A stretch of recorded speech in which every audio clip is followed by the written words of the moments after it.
Hey network, how are you doing today? So recently German website Night City Life got their hands on the game during the Night City Wire event, and they revealed some details that I don't think they should have, but they did, and we get to reap the benefits. I'm gonna give the credit to because he's the one that posted it on Reddit. We have seen the perk tree, but now we have some of the perks revealed for a few of the trees. So let's go ahead and jump right into it. So the perk trees are separated into different groups, and those groups are athletic, engineering, and crafting. And these are a few of the things that was posted on the website. As we have seen, this perk tree will most definitely be more robust than Witcher 3. Some of the confirmed perks for the athletic tier are Gladiator, where you take reduced damage while blocking, Regeneration, which slowly regenerates health while in combat. And then you get Pack Mule, which allows for double carrying capacity. I feel like this implies that after so much weight, you will eventually slow down or where you can't move as fast.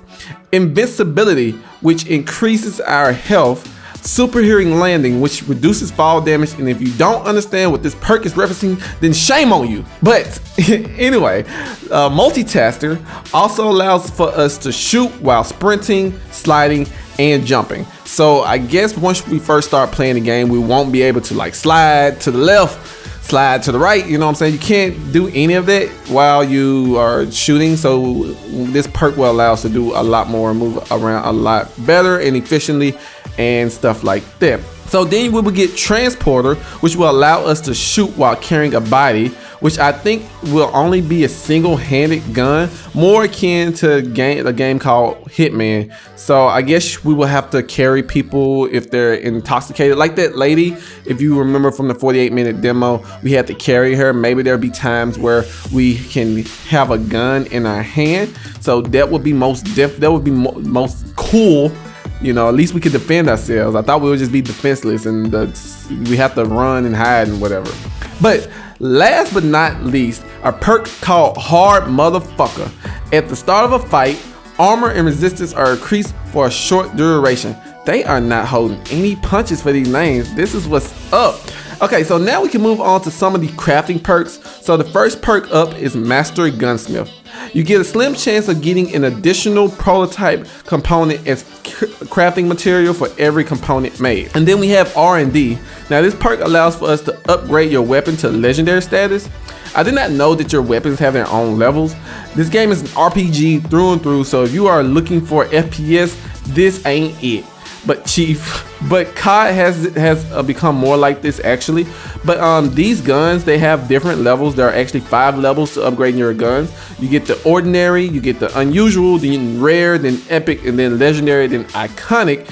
So I want to know, like, they don't have any details right now on what separates them from the other. I don't know if one becomes more stability. I'm pretty sure it does more damage, but I don't know, like, we don't know what really separates them from each other. I don't know why you would have 3 instead of just, have 5 instead of like 3 or something like that. So we will most definitely be looking forward towards that. So last on this tree, we have some crazy science, which allows us to increase the sale prices of our items. Okay, so the last tree for perks is the engineering perk. I thought this would be more geared to cars and vehicles, but this is actually probably more in line with the cybernetics inside of you. So the first one is Mech Looter. You can loot scrap from drones, robots, and mechs and have a 30% chance of finding weapon parts. Then you have Blast Shielding, reduces explosion damage taken. And now you have Shrapnel. It adds 20 additional damage to all previous Garnet effects, which I have no idea what is. I don't know what the Garnet effects are. Then you have Grenader, makes the explosion radius of grenades visible to you. Reverse Engineering lets you take off weapon mods. This perk reminds me of Rust and how you need to find the workbench to learn to craft that item. I think that's what it's applying to. So you could take the mod off a gun and you can learn how to make it on your own where you don't need to do that anymore.